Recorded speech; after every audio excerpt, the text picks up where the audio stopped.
Mark Rogers TV talking some Ole Miss football. We've got Evie Van Pelt on the line. She runs the Rebel Walk, doing a great job covering the Rebels. All right, Evie, we've carved through the quarterbacks, the wide receivers. Let's round out the skill position players and talk some running backs. And even besides talking about how good these guys are, how talented, man, just keep them on the field. If you can just keep them healthy and on the field and academically eligible, then you should be in much better shape this year. Isn't that the truth? I know last year we thought we were going to have Akeem Judd and Jordan Wilkins, and everybody was pretty excited about that going into the season.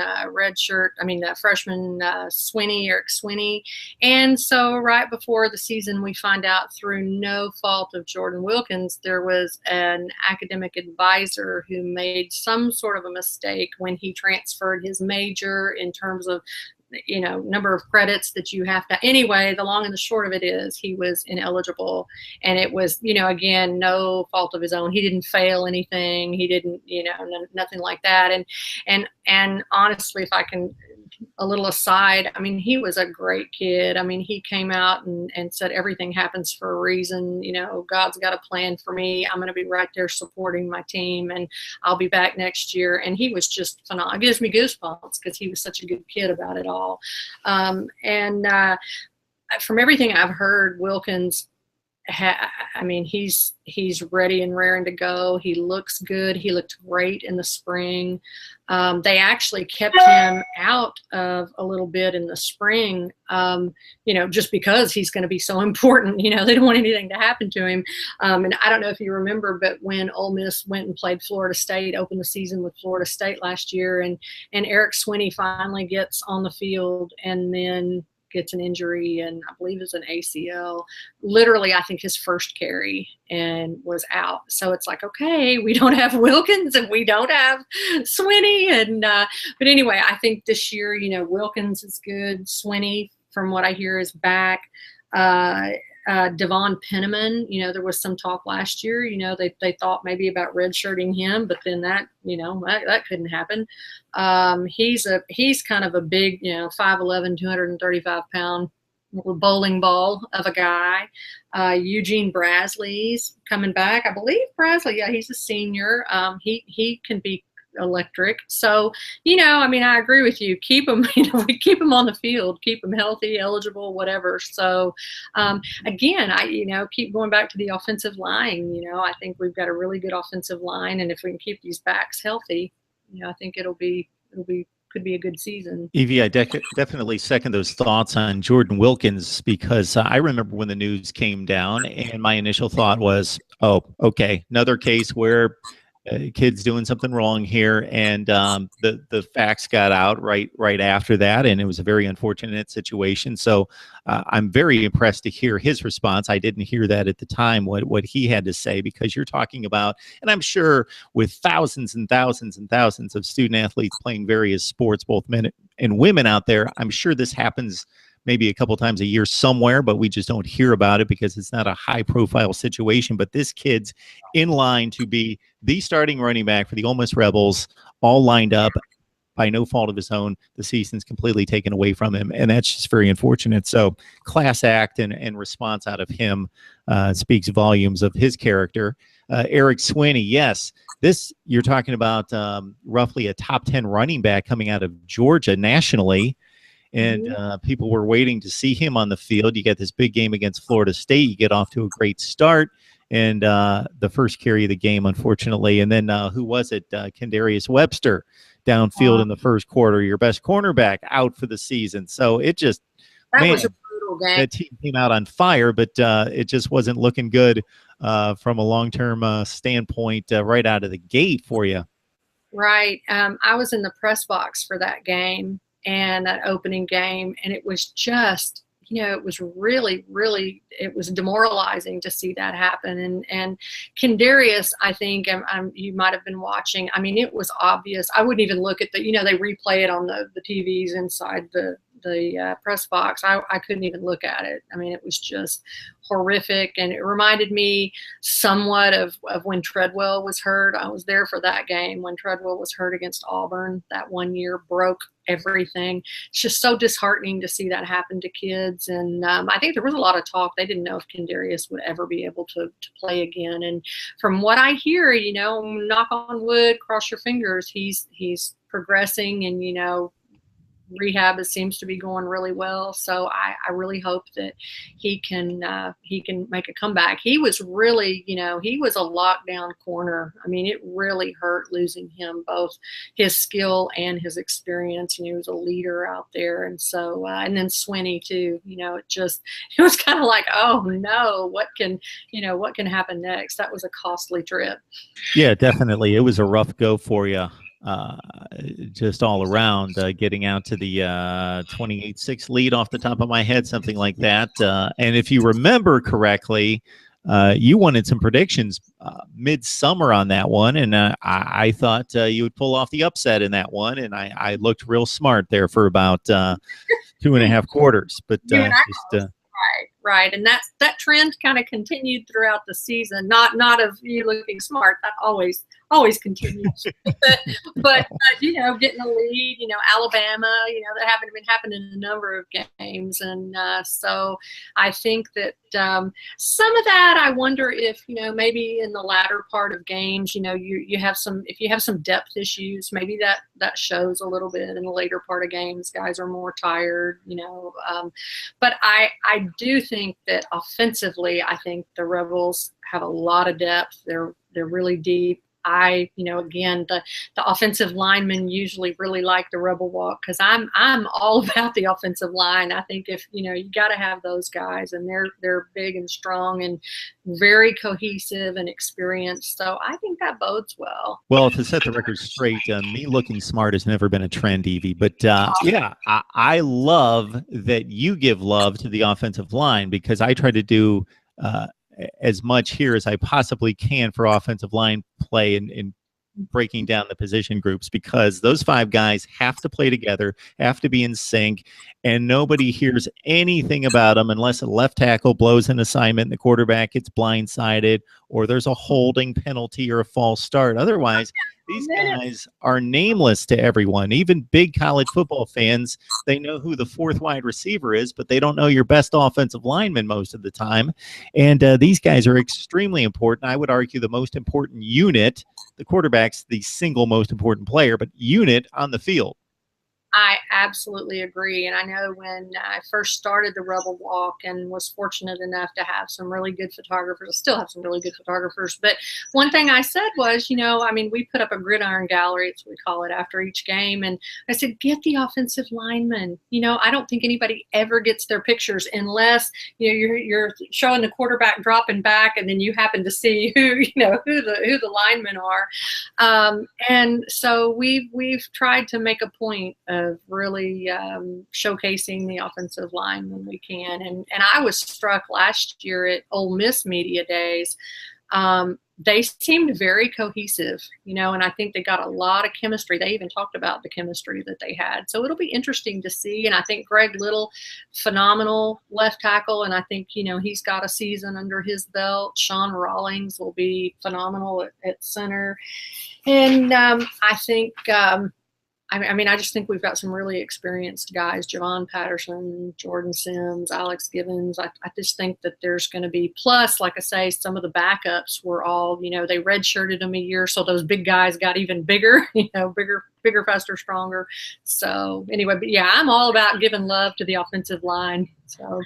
No doubt. And I think the other problem, Evie, is they have no stats. They're the only guys on the field that have no stats. Even the defensive linemen, you got tackles for loss and sacks and total tackles, and we have no stats for these guys, so people latch on to stats, and they have no way of knowing who's good unless they really break down the game film, which nobody does. So they go by reputation or what scouting reports say about these guys and how good they are, but otherwise, Yeah. Nobody really gives. I think the only time you see a stat for an offensive lineman would be a left tackle. Well, how many sacks did he give up? He went 3 years and he only gave up 1 sack. So that's even kind of like a negative, I mean, it's not, you're right. So do something about that, Mark. We need, we need to create some stats for. Yeah, let me think that one over. I don't know that anybody's going to listen to me, but because I make all sorts of suggestions on what should happen in college football. But yeah, we'll need to work on that. But just wrapping up the running back position. So Jordan Wilkins going to play a ton coming off what was a big 2015 for him. He comes into a senior season. Eric Swinney, it'll be interesting to see what he can produce. Eugene Bracely, a guy that had to step in, had a big game against Memphis, but 261 yards on the season for him. I guess the big loss, and you got to forget it now, is a lot of people hoping Cam Akers would sign with Ole Miss, but didn't happen for you. Didn't happen. And I think I have the philosophy of a lot of people, which is, I mean, and I guess it's easy to say after the fact, but I mean, no doubt he's going to be phenomenal and have a wonderful career.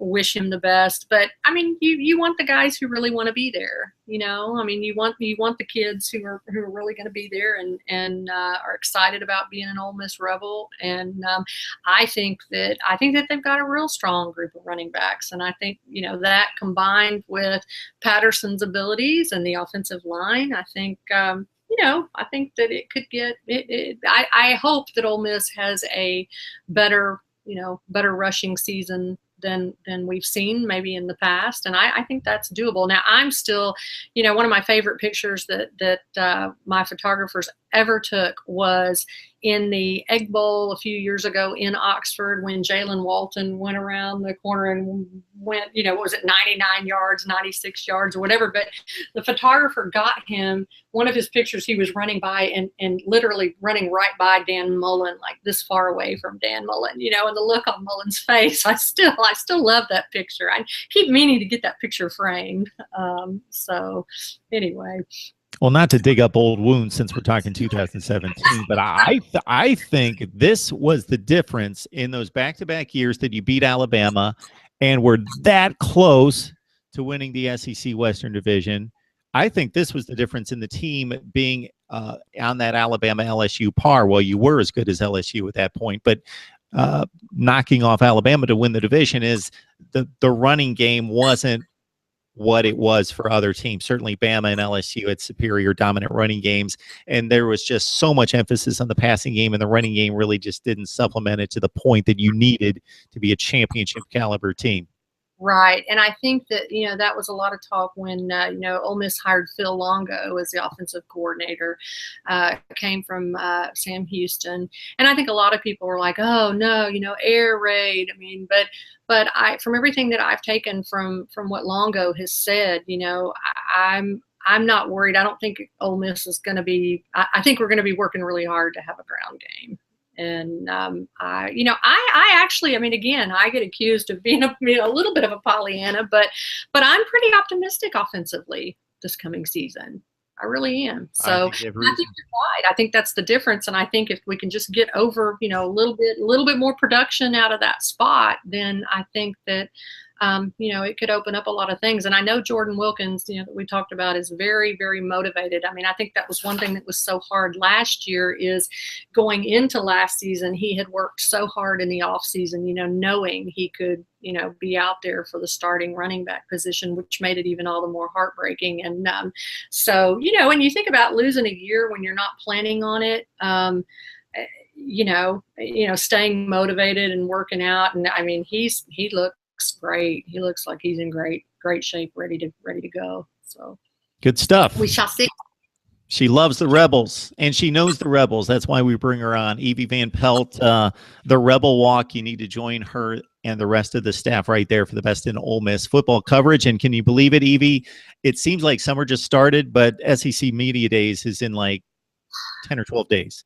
Yes. And I mean, I know I cannot believe it. And I am working that around. My daughter is having my first grandchild in September.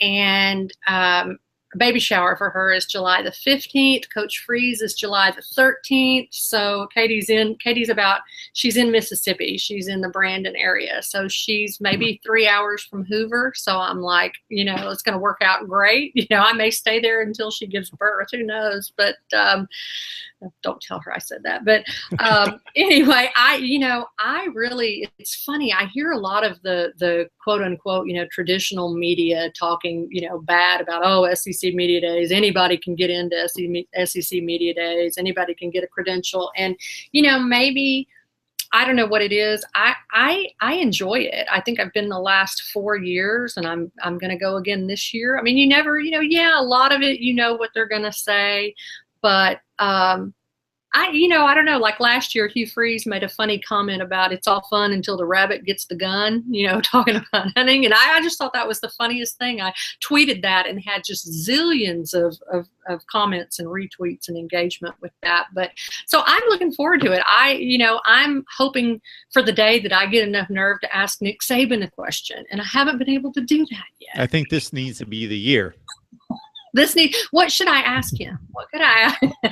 Let me think on that one. I will think on that one. Okay. But anyway, I'm looking forward to it. I mean, it's kind of a big circus and everything, but I really, I guess because it's the kind of the official kickoff of the football season, and I'm ready for it. I mean, I've been counting down the days, probably like everybody else.